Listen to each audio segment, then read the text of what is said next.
Welcome into Studio A of our CHGO White Sox. Welcome into the CHGO White Sox Podcast, coming to you live from Studio A of our CHGO offices here in the West Loop of Chicago. I'm your host, Sean Anderson. Alongside me is the full CHGO White Sox crew. We got Vinnie Duber on the far left. He's our CHGO White Sox beat writer. You can follow him at Vinnie Duber, and you could read his work at allchgo.com. His latest piece is about Andrew Benintendi, which this podcast is going to feature mostly, if not all, about. The man in the middle is Herb Lawrence. Hello. You can follow him at Ecknerwall23. He's our CHGO White Sox community leader. And again, I'm Sean Anderson, your host. We're being produced today by Sarah Fichter. Hello. Hello. And today, again, we're going to be talking about Andrew Benintendi. You just wrote about this topic, and it's stemming from a conversation with Pedro Grifol. If you missed that exclusive interview, it's up on our YouTube page now. But first off, before we get into Benintendi, this is okay that we're talking about it? You don't need shots of, liquor next to you to get through this podcast? No, this one is okay. But you could also go the other way and just go ahead and set the bottle down. Right? Yeah. Because I think we're going to be hearing a lot of the same stuff from that end of the panel over there today that we've been hearing all season. So If you're going by the rules that we set up, you might as well just get water. Throw that baby up and empty it out, because that's what this next hour is going to be. But it's usually when you bring it up when it's not mentioned, like right. an unsolicited opinion of that's Andrew the drinking Benintendi. game. Yes. Okay. This one is all about him, so we don't want people to be inebriated after the show. Me and Herb are over here like, oh yeah, so the last couple of months for Yohan Moncada, and Sean will just chime in. You know who has been not good this year? Andrew Benintendi. That's when you take the shot. Is it really that bad? At times. Oh, okay. All right. Well, I'll try to. I like be more tolerable. It's nothing if not a fun bit. Yes. And it's going to be a fun bit for the next 4 years, folks. We appreciate everyone hanging out with us, and make sure you hit the thumbs up button. And again, I don't got any excuses. I mean, I don't know we're not trying to make any excuses for people. We're just paid to talk about the White Sox. And what this is going to focus on is mainly the quote that Pedro told you, and we're going to play for it in full. The idea that Andrew Benintendi played 151 games hurt. Or at least the bulk of the first half of them, I guess, at the very least. I mean, he was talking about how the first half just did not go well. And listen, we had heard that from Andrew earlier in the season as well. I believe I talked to him at Wrigley Field when he was saying, the hand did not heal or recover the way that he wanted it to, the way he expected it to, and season started, and he was like, well, what do I do with this hand kind of thing? And really it took all the way to the All-Star break. You'll hear in Pedro's comments saying how beneficial the All-Star break was. I believe he had a cortisone shot in the first half of the season as well.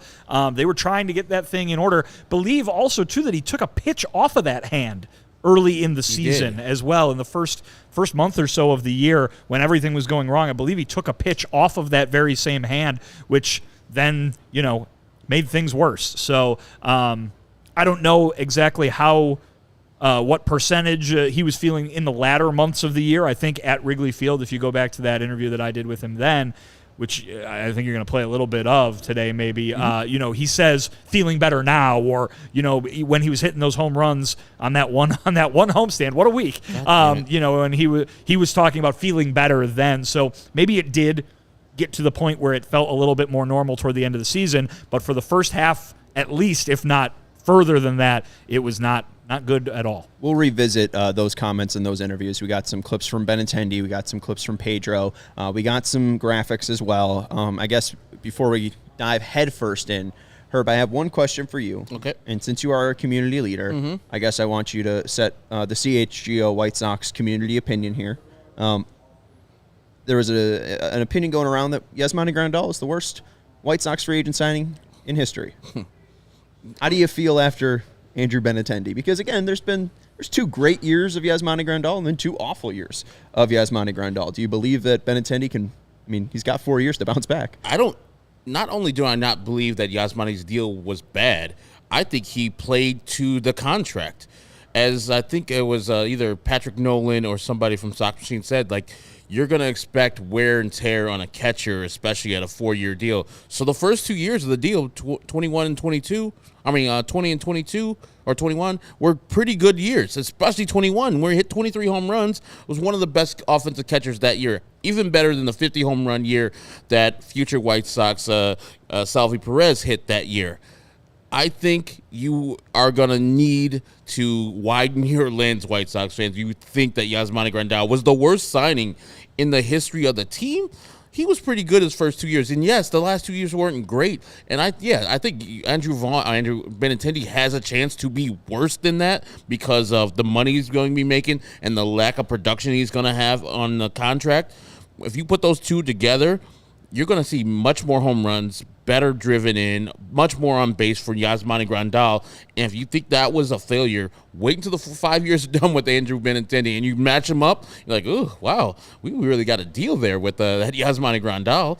I think I got it, White Sox fans. The last 2 years, if it was on the opposite side, like he had 2 bad early years and 2 good late years, people are like, oh, man, what a great deal. But once he hit those years in 21 and 21, I was like, hey, he paid for his contract right there with those 2 offensive seasons. And his defense really never was there the whole time. So I don't know why White Sox fans are getting on the guy. I'm glad he's gone because he's an older catcher and barely plays and hurt all the time. But I think his contract was a good deal at the time. And when it ends right now in 4 years, I'm like, I have no qualms about the contract. You had to sign him. I'd push back a little bit. I think the signing was a good one. Yeah. And I also don't think people should be getting on Yasmani. The guy was hurt, and when after 3 years of being hurt, he worked his ass off to try to not be hurt, and he played more games this year than he did in any of his previous seasons with the White Sox. But that, I think, is where you can point to as that if we're reviewing the contract, boy, it didn't work out. 46 games, 93 games, 99 games, 118 games. 118. He was proud. He talked about it on Sunday. He was proud that he played in the number of games that he did, that he didn't have to go to the IL in a big way like he did in 21 and 22 when he missed a ton of time, right? But did the contract work out? No, not really. He was, if you're going to say that he was fantastic in 21, you also have to point out the fact that he was really injured in 2021. He was out for more than a month at one point in 2021 with the injury that he suffered up in Minnesota. Yeah, he came back and the offensive numbers were great for that stretch. But I mean, you paid for that over 4 years.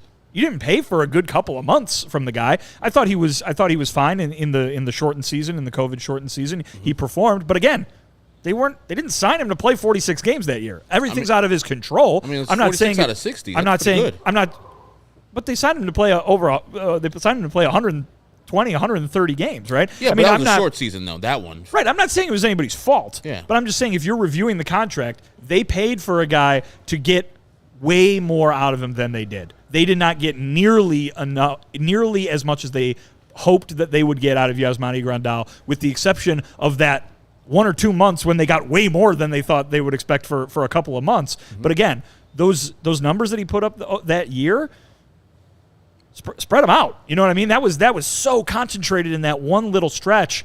The last 2 years were basically nothing from Yasmani Grandal from a production standpoint, and that's half the contract. So if you're going to review his White Sox tenure, it was nowhere close to what anybody thought it was going to be when they signed that free agent deal. White Sox fans are missing a guy who got signed literally a month after Yasmani Grandal in Dallas Keuchel, or Jeff Keppinger. Like, they sign a lot of people they have to DFA eventually. Oh, yeah, it's not the worst contract ever by any means, right? But exactly. Yeah. So that's what I'm reacting to. It's like, what are we doing? Are we like really reviewing the contribution that player gave to the White Sox? Yeah, it was a big contract. I thought it was a good signing at the time, and I was still at the end of the year, at the end of the contract, I'm like, it was fine. It worked out all right. He went to 2 playoff series. He led him to 1. That 21 stretch led him to 1, and it's the division title. So I say you got what you wanted from Yasmani Grandal. You want to play a little trivia? Go ahead. Always. In the 2 playoff appearances, who led the White Sox in home runs? Was it Yasmani Grandal? It was Yasmani Grandal. He was the only player to have more than 2. If they only would have given him some more games to play. Right. Him and Tim Anderson would be insane in the playoffs. But yeah, 3 homers from Yasmani over 20 to 21. And then Abreu had 1, Engel had 1, Garcia had 1, Luis Robert had 1, Moonshot, and Gavin Sheets had 1. You know, you always expect the contributions from Adam Engel, Leary Garcia, and Gavin Sheets in the playoffs, don't you? But I'll say this, too. I think it's hard to just review him for those 4 years, right? Because the reason he was signed, the reason Dallas Keuchel was signed, the reason all of these guys came together was for the aggregate, right? And so the idea is Yasmani Grandal was given what was then the richest contract in club history. Andrew Benintendi currently has the richest contract in club history. Nobody in either of those situations were expecting them to be even one of the 4 or 5 best players on the team, right? The whole reason that it was quote unquote okay to give those players the biggest contract ever was because you didn't need to give the biggest contract ever to someone who in other people's opinion deserved it more, right? You already had Eloy Jimenez. You already had Luis Robert Jr. You already had Tim Anderson and Yohan Moncada and Dylan Cease and Giolito and Kopech.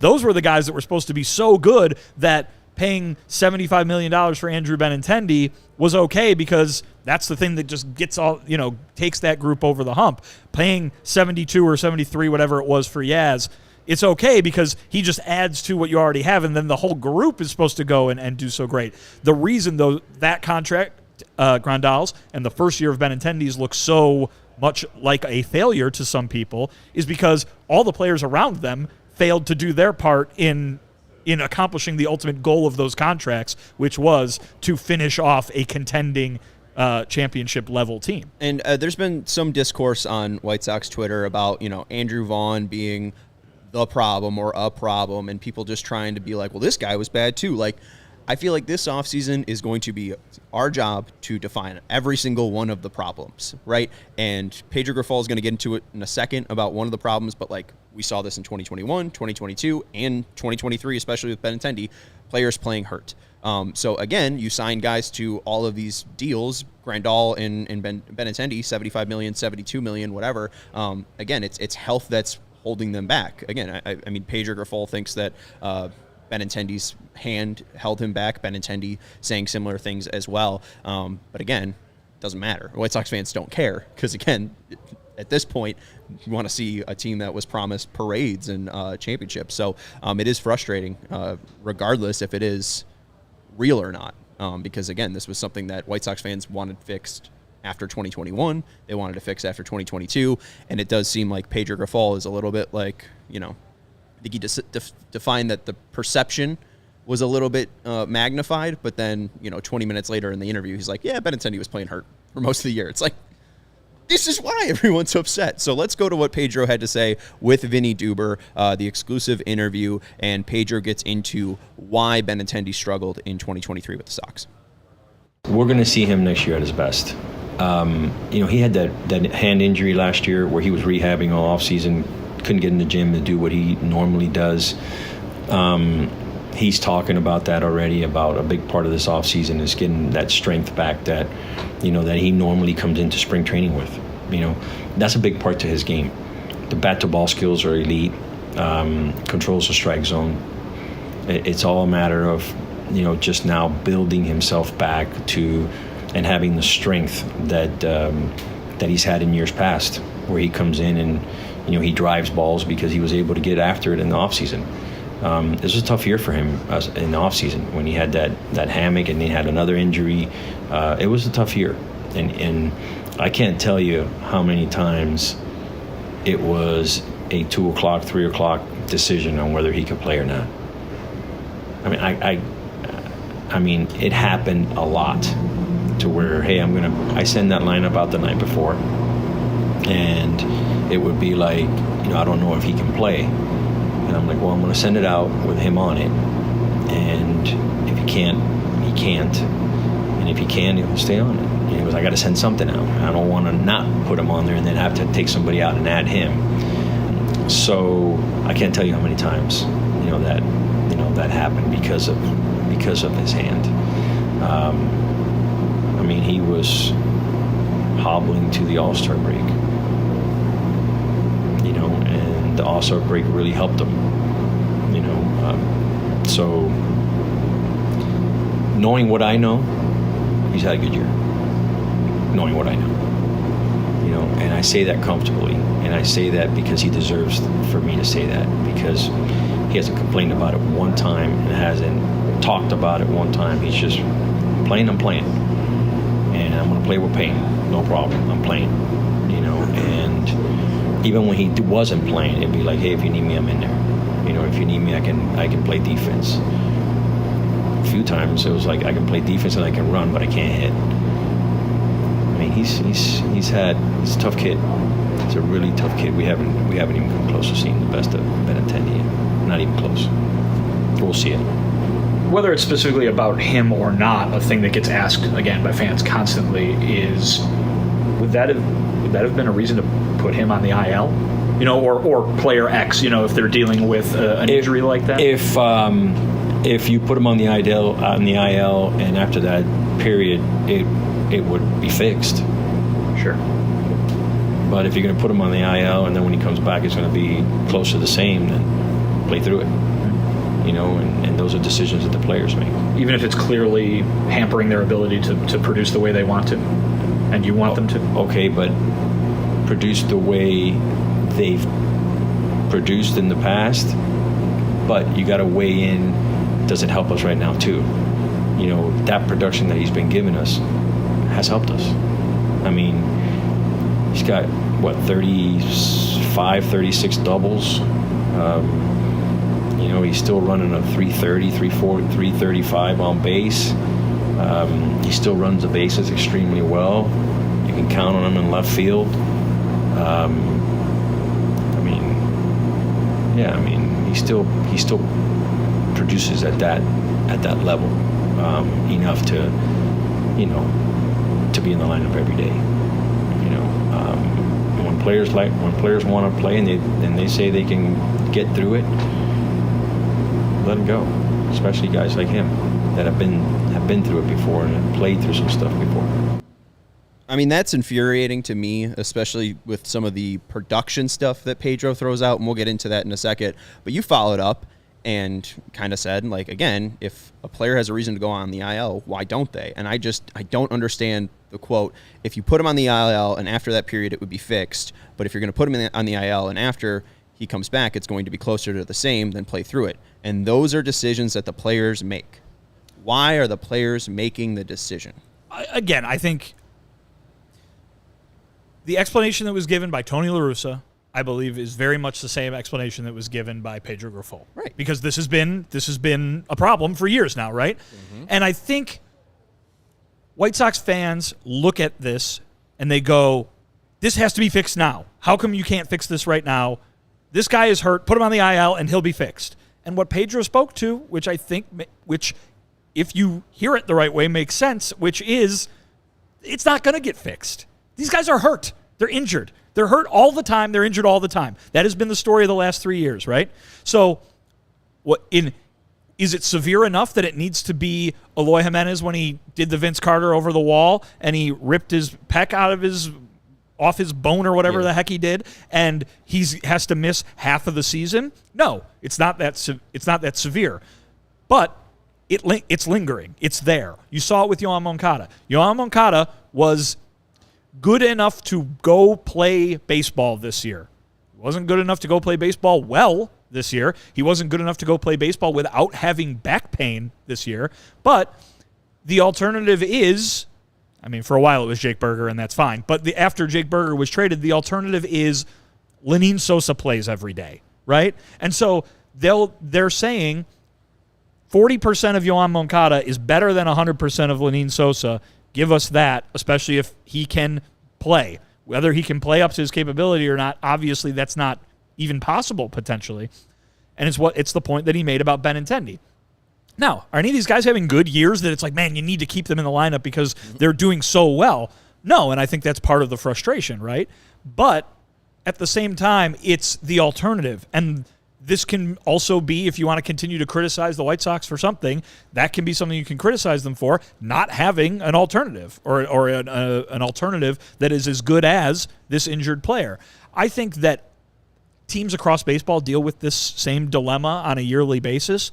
They just don't deal with it at this volume and as repeatedly as the White Sox have had to deal with it with their core players, with their key players. And so I don't think that you're seeing, personally, I don't think that you're seeing a strategy from the White Sox that goes against the grain, that is wrong, that is not in the best interest of the player, that is not in the best interest of the team. I think you see a White Sox team that has been, for lack of a better term, saddled with guys who are hurt all the time. And it's just worked out that way. And that's why you can point to the failures of the last 2.5 years, 3 if you want to talk about all the guys that were hurt during 21 when they actually did manage to still win. I mean, there's the story right there, right? In 21, all those guys went out with injuries. Aloy, Robert, Madrigal were all out with Grandal, were all out with injuries. But the guys behind them all came in and played and produced. The last 2 years, you haven't had that. And I think that's the explanation there.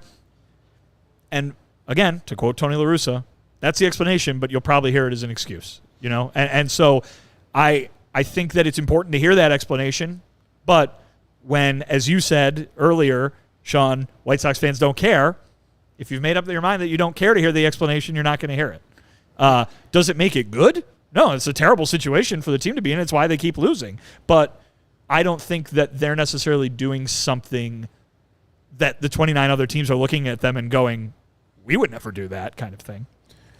I would brush back or fight back on that one with the Luis Robert thing. Like, there was obvious something wrong with him, and he could not play at a level that anybody would love. And I know Tony put him in mostly, and this is not an indictment on Tony because we're moved on to Pedro, but the problems persist. But he was in the lineup looking ridiculous, and we've seen Andrew can't hit a ball out of the ballpark, even though we're in premium conditions, and he's been hurt with his hamate bone for years now, 2 years now. And he apparently, when he went to Arkansas, had it removed, and it's still there. It still kind of grew back, or the problems are persisting. So I would just want the White Sox, and you spoke to it right there, Vinny, it might be the managers just playing the players that they can trust in some type of production, because the people behind them are question marks or just bad at baseball, and he would rather have the more surety of the player that he knows will give him maximum effort and maybe some we'll run into one every once in a while. And he knows that, Lenyn Sosa is not going to be Yoan Moncada, even if Yoan Moncada's 60%. I just want the operation to work better so you get better players in there, so you lift your floor up. And so when a person is hurt, you can say, hey, we're going to miss you for 15 days or 10 days. We'll see you on the other side of this. In your stead, there'll be somebody that's going to give baseline replacement level performance. And that's all you ask from your replacement players. Just, hey, don't suck. Just be all right. Take it at bat, all right. Run into a single every once in a while. Pick every ball that is thrown to you and throw it to first. They don't have that, and so that's how they operate. I think the manager, the general manager, that's how they operate. And I'm looking at the injury list, Sean, by minutes and days taken out via team the whole year in 2023. Would you want to guess where the White Sox are in days on the IL as a team in comparison to all the rest of the teams? So if they were first, it'd be the most days. Yes. Top 3? No. I'll say they're right in the middle. They didn't put many people on the IL at all this year. They're 25th. Yeah. Okay. All right. Yeah. They're surrounded by playoff teams. Ahead of them, Rangers, D-backs, Astros, Orioles, Phillies, Blue Jays, and the Guardians are the last team. So that's the White Sox are in the middle of that sandwich. It's like they don't put them on there. They should be putting them on the IL to get recovery. Like I saw when they did with Yoan. I think you're ignoring the fact, though. I think you're ignoring the fact when you make that suggestion to the first thing that Pedro said when he answered that question, right? If you say that they should put let's use Benintendi as the example. Benintendi on the injured list so he can come back and be completely free of that injury, right? Not completely free. Just that injury wasn't going anywhere. Just rest. So rest and recovery can give you a little bit better of outlook when you come back from it. Like but 15 days later. He said that it wouldn't. But you brought up the All-Star break and the cortisone shot and how he felt better after getting the cortisone shot and having rest. That's what Pedro said. If he plays, it's what Benintendi said too. If he plays 100 games instead of 150 and you get replacement level from the 50 games, like I don't know. I just think that there should have been more rest for him or something. Like something should have happened or he should have missed the first month. I mean, we saw Rodon get signed to that deal, and he missed like the first 3 months. And it seemed like they kind of rushed him back, and he was not good this year with the Yankees. And that's the problem I have. And, you see this all the time. But lesser with the hockey players, he's like, oh, man, he was playing with a torn ACL the whole year at the end of the playoffs. But you never really see that through the hockey players because they're weird. They're really tough players. And then at the end of the year, baseball players, oh, man, hamate bone, whole year, man. Dealing with the injuries all whole year. That's why he wasn't him. I don't want to hear the injury excuses after the year is over. I want to hear it when it's happening. Andrew has a hamate bone. He's playing through it all the time. Or quiet. I don't want to, like, if he's playing, he's playing. Don't tell me about his injuries.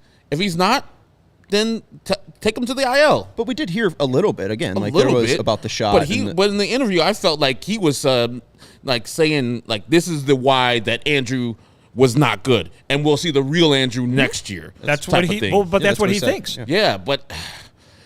I mean, two things can be true, right? It could be, but you can have him have had a terrible year because he wasn't healthy, and you could also have him come back next year, be perfectly healthy, and also be bad. But both of those things can happen. What's gonna make him better? Is he having surgery on his hamate bone? Is he just resting on his hamate bone? He already had that surgery. Yeah, he did. Yeah. He had it back in the day. He did not recover in the way that he thought he would. So what he's saying he had that surgery last year. Yeah, at the September. Yeah. And that should have been recovery that whole time in the offseason. I don't know what's going to make him better this offseason when he's recovering from the hamate bone injury he has currently. That's what I'm saying. Like, he's having time off. Right. Like, again, and it's going to get better? Or is he doing something to it that's going to make it better? Right. If he didn't play in 2023 and missed the required time to recover from that, where he wasn't feeling any pain, like I think you're asking, like, is the offseason enough of that time for him to return in 2024 and not feel that similar pain? As I understand it, the idea is that he is at least much closer to fine now, right? And that the idea is the things that prevented him from working out the way he wanted to work out last offseason will not be preventing him from doing that this offseason. He will have a normal offseason this offseason. Okay. Yeah. Let's take a break because I got some thoughts on that specific thought. But let's let you know about Sunnyside. Hey, if you want to feel better, go check out Sunnyside. Our friends over at Sunnyside Cannabis Dispensary is your home for judgment-free cannabis shopping, a place where all kind of visitors are welcome to explore, discover, and purchase a wide array of high-quality products. Sunnyside has everything you need to elevate your football season, no matter where you are on your cannabis journey. They have easy online ordering and in-store pickup, and they have a great transparent loyalty program, Sunnyside Rewards, so you'll get rewarded for all of your purchases. It's Illinois' favorite dispensaries. Herb's is over at Wrigleyville, and when you walk in, Herb, what are you looking for? I'm looking for that good news, that Friday. There you go.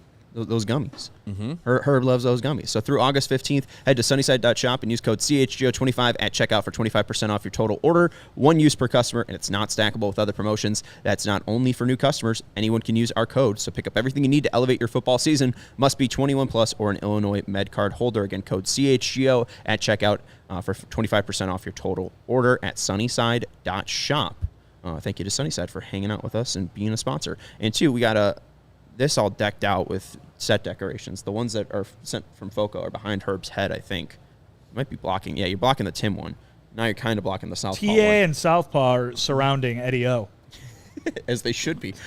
Go check out Foco.com, FOCO.com, or click the link in the description below to check them out. Again, they donated these awesome set pieces to us, so go show them some love at Foco.com. Get fitted in the best sports gear around. They got hoodies, shoes, signs, bobbleheads, and everything in between. They got overalls because everyone needs overalls.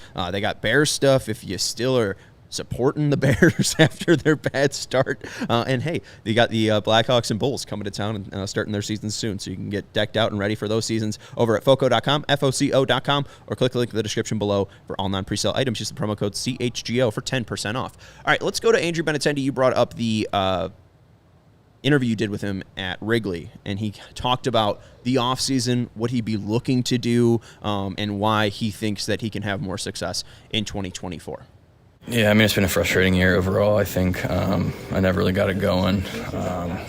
And I'm really looking forward to getting to the off season and just getting bigger and stronger. And I think now that I have a full off season of getting my hand back from the surgery I had last year, it could only benefit me just getting 3 months of work in to where last off season.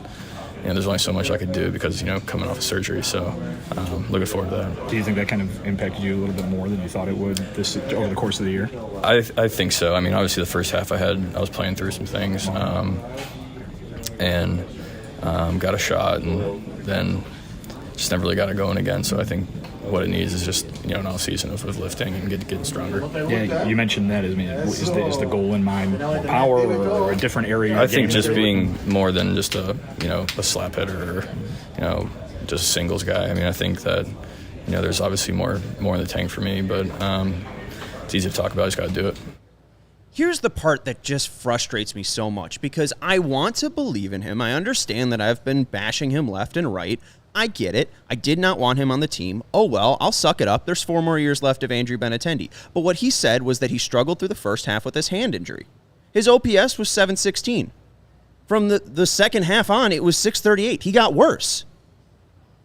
Like, why do I have to believe, or how can I believe that this guy is going to be out and be better in 2024? I don't. He's a player that's getting. You don't have to. I know, but I'm just saying. Like, I just think that this Pedro talk is just nonsense. I don't get it. Like, if he was hurt, sit down, recover, and get better. And if it takes a full year, who cares? Because he hurt the team this year. Let's look at his production, Sarah, if you want to feel free to flash that. We'll skip over the contract just for now, but let's go to his production because this is out of 19 left fielders. There were 19 left fielders in Major League Baseball who qualified.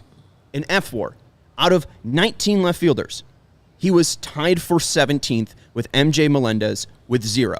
Average F-WAR is 2. Who was last? Jurickson Profar, who had -2. Wow. And signed -2? Yeah, -2. So he was way worse than Benintendi. He was way worse than Benintendi.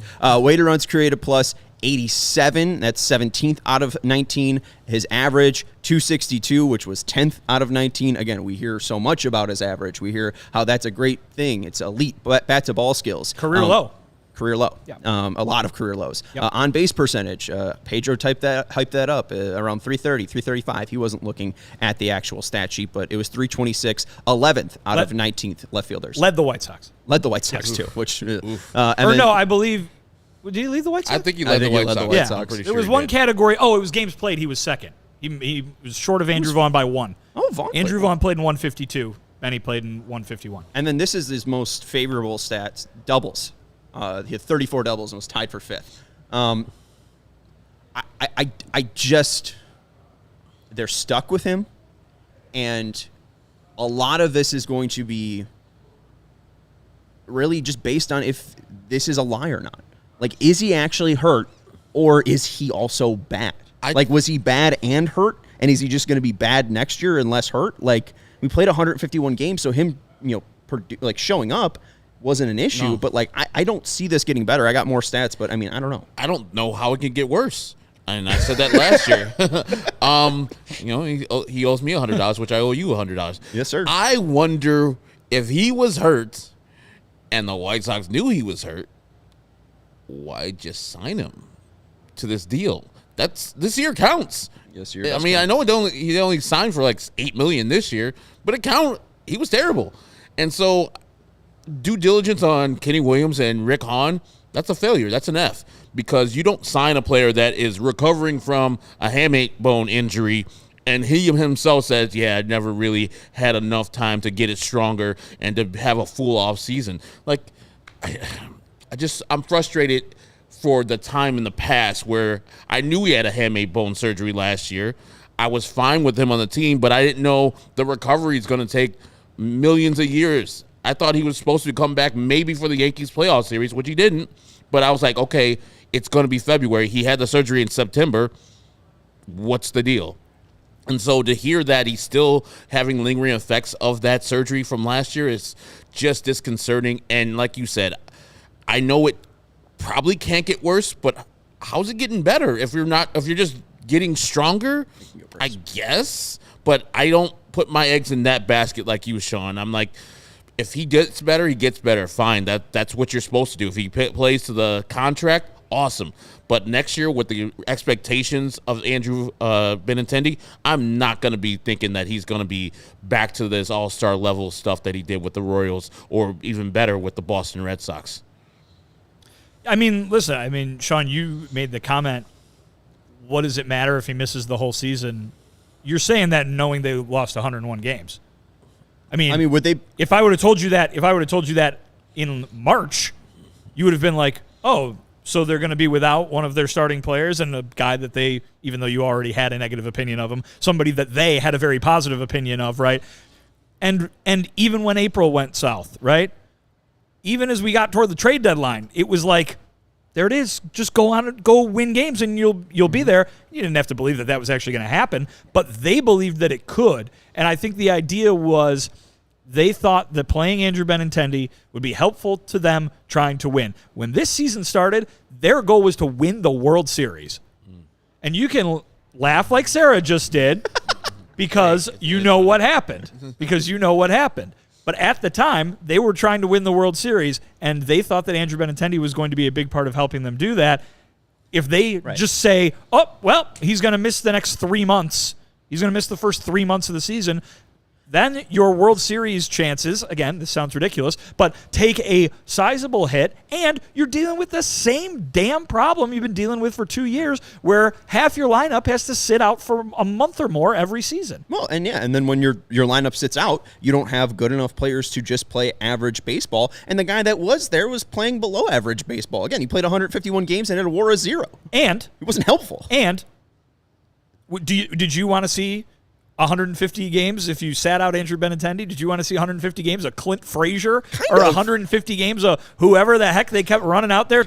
We didn't see Victor Reyes. The April equivalent of Tyler Naquin, I believe we call that an Adam Hazley. Yes, that's exactly what it was. You wanted to see 150 games of Adam Purple Hazley? He's the same player as Benintendi. Somebody else. But here's the thing. thing. Defensively. But that's not good. And you're still in the same spot if you do that, right? And yes, it's on the White Sox for not having players that can step up and have that. But at the same time, can't you understand why they would want to play a guy who says he can play through an injury over this mishmash of dudes that aren't going to do anything for you? But also, I would like them to use their eyes and say, yeah, you say that, but your production says, no, you can't. Well, so let me go with Adam Hazley and give me the same production as you, Andrew Benintendi, hurt Andrew Benintendi, and see what we got in this guy. And two, if your goal is the World Series, you can't, you have to look. If their goal before any game started was to win the World Series, and now we're looking in October, how did this team lose 101 games? It's because in the offseason, to address all of those issues,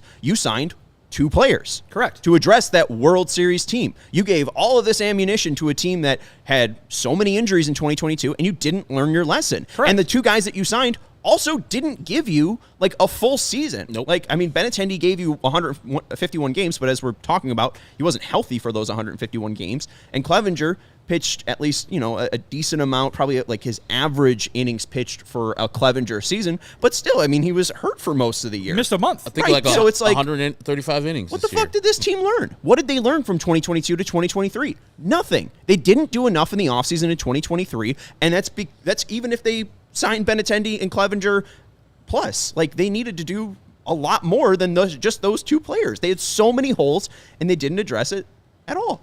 But on top of it, had they done all that stuff, they'd be in a very similar position. Because guess what happened again for the 3rd year in a row? Yoán Moncada was hurt. Eloy Jimenez was hurt. Tim Anderson was hurt. This is not just a Benintendi thing. Like, this is a team-wide thing. They're just always hurt all the time. But, like, I don't think Jose Iglesias played on a team. Like, Jose Iglesias couldn't take a minor league deal, and if Tim Anderson's out, you can't plug in a guy who has a veteran who has been. You're looking That's at me what like you this. want to see? You want to see? You're asking to see the Charlotte Knights. Yeah, you're you're asking always to watch the Charlotte Knights. But you're always complaining about Lenyn Sosa. Jose Iglesias is better than Lenyn Sosa. Sure, is like, he good enough? But he apparently wasn't good enough to be a major league player this year. That's fair. I know, but I'm just saying, like, there's players that are better than Lenyn Sosa, and they did not look to add any of those players for when Yohan Moncada, who's been hurt for 2 years, goes down, or Tim Anderson, who's been injured on off and hasn't played, I think, over 140 games in a season before. I mean, they just got the most out of Robert, but what was the backup plan if Robert got hurt? And this is the thing, though. They get hurt, and then there's nothing done about it. There's nothing. We need to solidify Yohan when he gets hurt. Let's get something that is good, that can play third, second, short, and give us 2 WAR throughout. Burger. I mean, They traded him. Yeah. Give me, when this person gets hurt, give me all that's, he's at Hans Roberto. Good job, HJ. Like, they don't address the actual problem. Or, like I was suggesting last year, if you have an oft-injured person that's having a fantastic offseason or a fantastic second half, trade him away as soon as he has value again. And they allowed Aloy to become Aloy again this year, where he's hurt and hitting ground balls. So his trade value is in the tank now. I would still trade Aloy this offseason because you're going to get the same thing next year. You're going to get a bunch of ground balls. He's going to run into a couple. He's going to be hurt. And we're like, ugh, maybe in 25, Aloy will be all healthy. No, it won't. This is going to be continuing. So that's why I'm a proponent of scrapping it, throwing it all away and starting over. Getting new players, because the players, it's the same players who get hurt. It's not like, oh, man, this year it's this group of players are getting hurt. Oh, it was a new player that's got hurt this year. It was Andrew Vaughn got hurt this year. It was our catcher got hurt this year. No, it's always the same 5 guys who get hurt. And they take turns of getting hurt. Oh, it's your turn? Cool. Tag in. Next guy, hurt. Or they're hurt all together in the lineup, and there's no production, no offense. They're bad all the way through, and they can't hit home runs. I mean, I don't even know if I buy the injury excuse this year, though, because, like, as you said, they're 25th in days on IL. Like, well, you can be hurt. You can still be hurt and play games. I know, but as the star of the show here today showed you. But do you know who the number one team is on that list? The Dodgers. Oh, look at that. Yeah. And when they have every pitcher injured. Yes. But they also have just another all-star caliber pitcher waiting after it's a freaking assembly line over there. In, the White Sox should look at them instead of the Royals to model themselves after. No, we looked at a different NL West team, the Diamondbacks. Ooh. All right, let's take a break, and then we'll get into a little bit more about Benny, and then we'll wrap this up. We'll put a bow on it. Want to let you know about our friends over at Shady Rays. Hey, look, I have mine right here. Take on the sun, even though it's cloudy today, with our friends over at Shady Rays. Our friends at Shady Rays have you covered with the warm weather ahead, or the sunny weather ahead, the fall weather ahead. There's still sun with premium polarized shades at an affordable price. Shady Rays is an independent sunglasses company that offers a world-class product that's just as good as any expensive pair we've worn, and they have durable frames and extremely clear optics for outdoor adventures. I've had this pair, I think, for over 2 months. I've had another pair for about year plus 8 months. Yeah, no scratches, no dents, no breaks. They have been so durable, and usually my sunglasses break all the time. So if you lose or break your pair even on day one, they told us they will send you a brand new pair, no questions asked. You can wear your Shady Rays because they have your confidence, or because they have your back long after your purchase, and you can be confident in the product too, because I haven't had to replace mine. I haven't lost them. I haven't broken them. So there you go. You know you're buying a quality product. And if you don't love your Shady Rays, you can exchange them for a new pair or return them for free within 30 days. There's no risk when you shop. Their team always has your back. And exclusively for our listeners, Shady Rays is giving out their best deal of the season. Go to shadyrays.com and use code CHGO for 50% off 2+ pairs of polarized shades. Try for yourself. The shades rated 5 stars by over 250,000 people. Again, code CHGO for 50% off 2+ pairs of polarized shades at shadyrays.com. Also want to let you know about our friends over at Circa. You went and visited them. I did. At Old Crow? Yeah, they had a welcoming party. Derek Stevens was there. Good food. Oh, my God, the food was a lifesaver. Yeah, Sarah was there. A couple people from the old stomping grounds were there. Curtis Granderson. Curtis Granderson in the house. Yeah, good Chicago's own. Yeah, Circa Sports, Illinois. New app. Awesome. Go. Yeah, they are fantastic. It's the world's largest sportsbook at your fingers, so make sure you download the app today. They are very proud of games striving to be a -110 split on the Circa menu, unlike other sports books, which may use -115 or -120. I use an app to see which has the best lines out there. And usually, like you look at the Bears right now, the best money line price for the Bears is on Circa. You will always try to find the best lines on Circa. They are the truest to the actual odds, I would say. Usually when you're looking at U.S. odds, the people that make the truest odds is Circa. Circa keeps as little money as possible on large market bets, especially compared to other books, and their high app limit / transparency means you're not going to be limited when you win, even if the player has the same limits, unlike other books who do not limit winning players. And they encourage bettors to download and explore all sports betting apps available so you can compare lines. So if you're not getting the best line on Circa, go get it somewhere else because Circa strives to have the best number, and if you can find it somewhere else, Circa understands. Circa's customer service, too. There are real people behind the Circa sports brand, which Herb met, who resolve issues in a timely fashion, unlike other books who use chatbots. And all aspects of the app are being run by the same team that runs the main Circa sportsbook at Circa Resort and Casino in Las Vegas. It is one of the most astonishing places I've ever seen, and you also have Stadium Swim. So if you are looking to go out to Vegas, check out Circa Resort. But download the Circa Sports Illinois app today at circasports.com/Illinois-app. That's circasports.com/Illinois-app to sign up today. Also be on the lookout for Circa events, watch parties, and tailgates. I know Brian Urlacher is going to be out at the Temporary in Waukegan, where the Circa actual sportsbook is at. So go check that out if you're free today or up in the Waukegan area. And if you or somebody you know may have a gambling problem, call 1-800-GAMBLER, 1-800-426-2537, or text GAMB to 833-234 or visit areyoureallywinning.com. Thank you to Circa Sportsbook, and welcome to Illinois.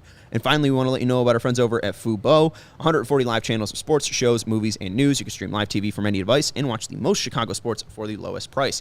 And you can start watching immediately with a free trial. There's no contract, no cable, no hassle.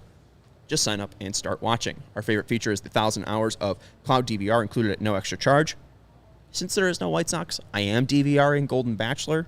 Week 1 was very interesting. I like the new twist, so You're in excited second place. Yeah, I am in second place. I was just about to say I'm at the bottom of the barrel, which I picked only the hot one, so I have no idea what happened. It's not about looks. It's about the connection. Clearly, it's about connection. Come on. What do you know? You got to be here for the right reasons. Watch all your favorite college football and NFL with Fubo. Go to www.fubotv.com/CHGO. That's fubotv.com/CHGO to sign up for 15% off your first month of Fubo Pro. All right. Let's get into Benny. And let's hear more from Benintendi because you talked to him then. I think this would be August 21st. So this is when the Seattle and Oakland homestand started. And the home run barrage. Yes, this is when Benny started to feel it. This is when Benny started to cook. This is what Benintendi said after facing Luis Castillo, who I believe threw 47 straight fastballs to the White Sox. Here's Benny.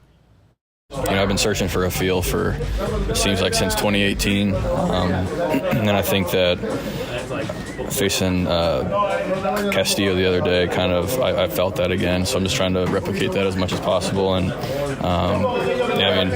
hitting the ball in the air, hitting the ball harder. So I think it's trending in the right direction. What was it about that matchup that did it for you? You think just luck of the draw finally? Or I was getting blown away by his heaters, and I figured, what's the worst thing that's going to happen? And, strike out. So might as well try something, and I ended up hitting a double.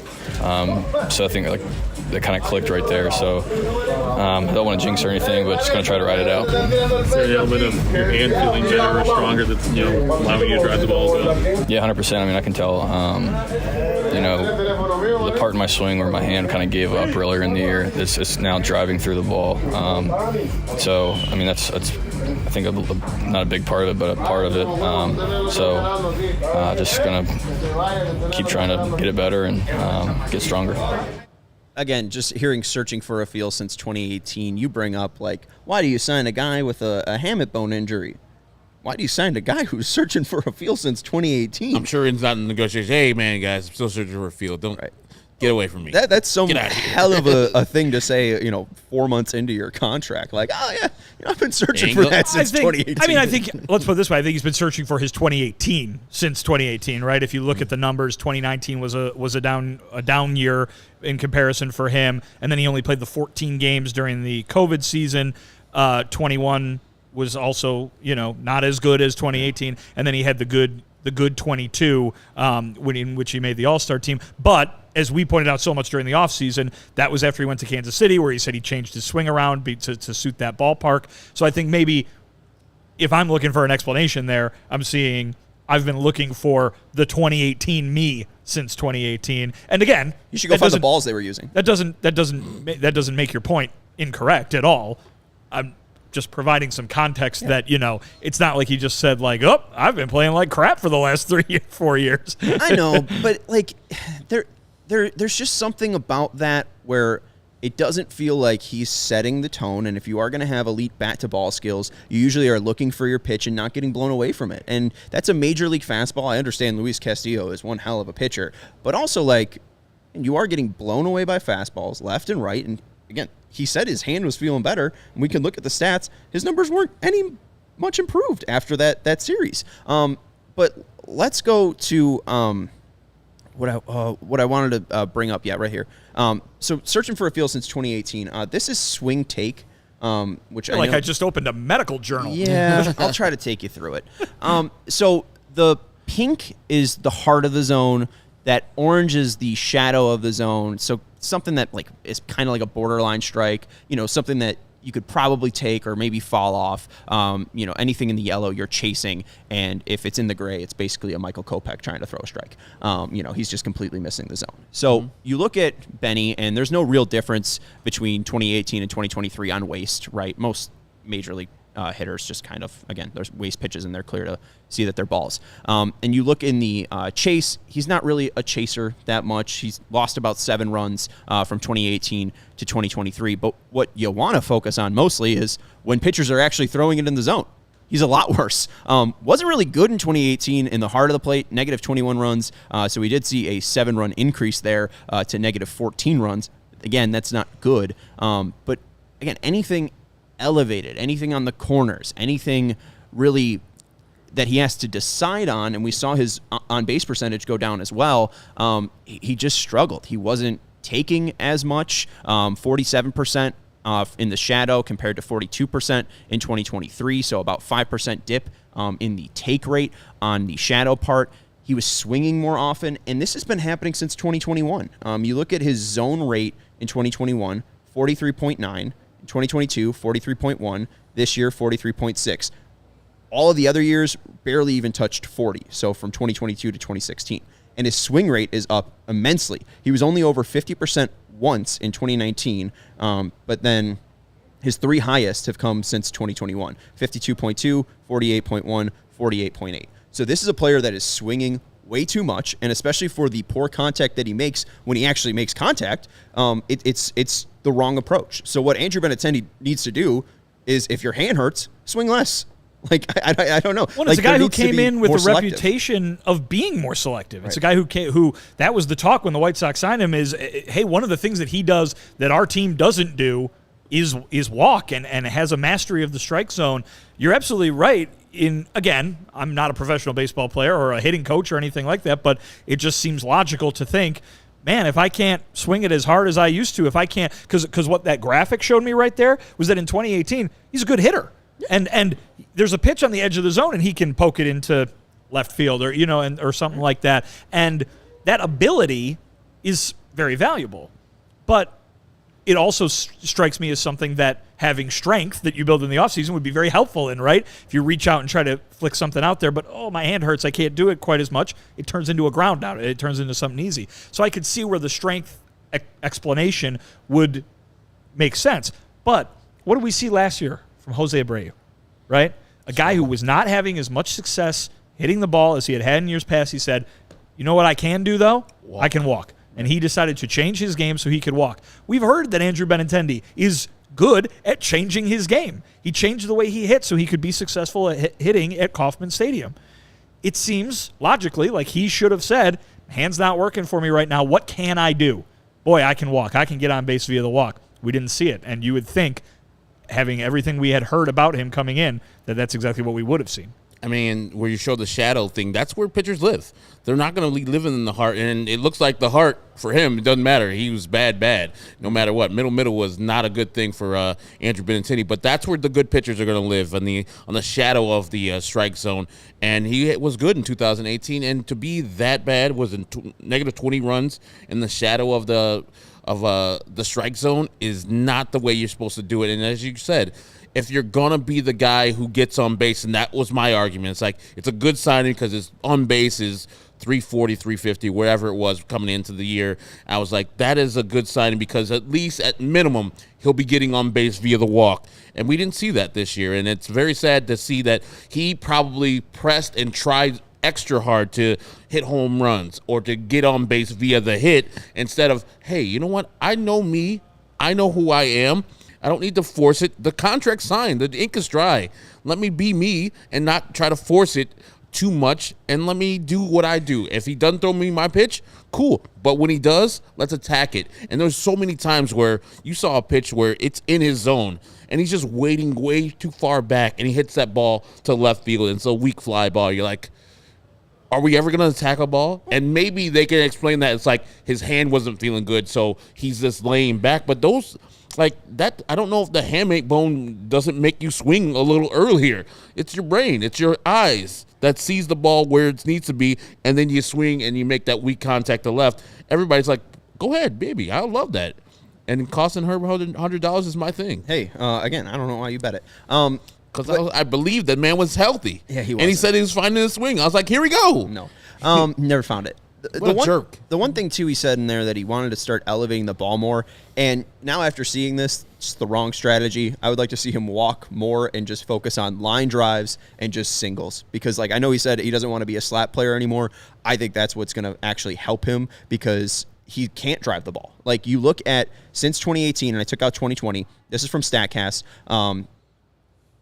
Batter run value on balls in play that were either in the heart of the zone or that shadow, right? So kind of, balls that he was actually putting in play in those kind of borderline strikes or true strikes. Batter run value, 37.8 in 2018, 2019, 30.5, 2021, 29, 2022, 15.4, 2023, 4.3. Ooh. So just a complete drop-off. Off the table. Yes. And the biggest thing that sticks out to me is you look at the exit velocity for those years, 89, 89.2, 89.6, 89.1. So all around 89. 2023, 87. So 2 miles per hour on average. So, I mean, again, the probably a ton of just balls in play that were, the lowest of the low when you look at all of these years. But he's also hitting the ball in the air more. So when you hit the ball weaker and in the air, it's just going to go shorter. So this guy needs to hit it on the ground because, again, hitting the ball in the air is just hurting him. It's just easy pop flies. Well, and again, I go back to what he said about changing the way he played to suit Kauffman Stadium. Don't you think he was probably trying to change the way he played to suit guaranteed rate field? And when you don't have strength because your hand is hurt and you couldn't work out all offseason, don't you think that probably didn't work? Hopefully. I mean, again, hopefully, we can look at the contract. There was a little bit of help because $8.6 million in for this year. Next year, it's going to be 17.1. The year after, 17.1. The year after, 17.1. And the final year, 15.1. So you hope that this offseason he's going to bounce back because, I guess this was the year that you could be a zero WAR player because you're getting paid less than Michael Conforto, who was getting paid $18 million. I don't know. I mean, that's $11 million less.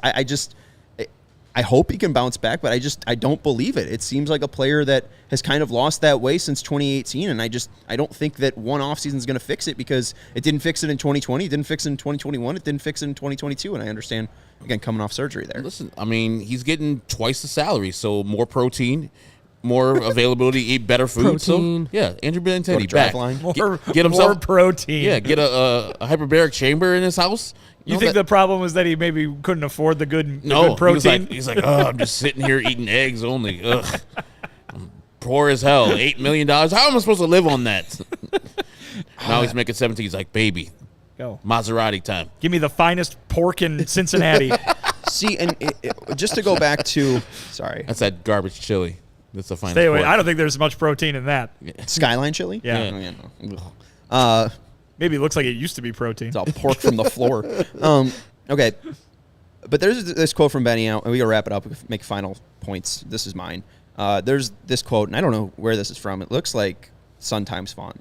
But, quote, for a player like me, the full shift on last year, I wasn't really focused on pulling the ball, but just going the other way and beating the shift and hitting for a higher average and on base. Now I'm playing at guaranteed rate field, and I'm able to drive it out there a couple more times, trying to get the ball to the pull side a little bit more. Again, he wasn't shift that much last year in 2022, so I really don't understand that. He was shift a lot less than a normal left-handed hitter, and he again, if he wants to be pulling the ball, he needs to be doing that with authority. So, like, again, I just don't think his body is made for that type. I understand the ballpark is shifting, and you're shifting it because of the ballpark, but also after this year, I don't think that you have to tailor it to the ballpark. I think you have to tailor it to your body and what your body can do. And I don't think Benintendi is a guy that can hit for power anymore, at least just from what the metrics say.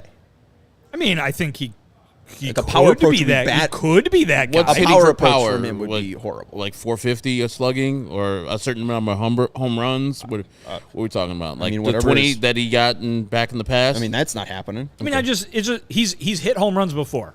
He talked about trying not to hit home runs because he played in Kansas City. And this year, we knew he couldn't hit home runs because his hand was hurt. Yeah, well, I mean, I would take a 400 slugging, I guess. That's what he was at in 2022. His career, his average is 418. He's at 356 this year. And I get the hand was hurt, but again, like, I don't know that an offseason is going to make the hand hurt any less. Hey, we're going to find out. We're going to find out, and that's basically this entire White Sox offseason. We're going to find out. We're going to find out. We're going to pick up Tim Anderson's offense option. We're going to find out. Is Mike Clevenger going to be a free agent? We're going to find out. Yes. Is Benintendi going to heal? We're going to find out. I mean, he will. We're going to find out a lot of things. I don't know if he'll do any better next year. Yeah, we'll see. It should. That's Vinnie Duber. He wrote the article on Andrew Benintendi, so go check it out at allchgo.com. You can follow him at Vinnie Duber. He's our CHGO White Sox beat writer. That's Herb Lawrence. You can follow him at Ecknerwall23. He's our CHGO White Sox community leader. And I'm Sean Anderson. You can follow me at Sean_W_Anderson. We will talk to you tomorrow. Thank you to Sarah Fichter for producing the show. See you then. Goodbye.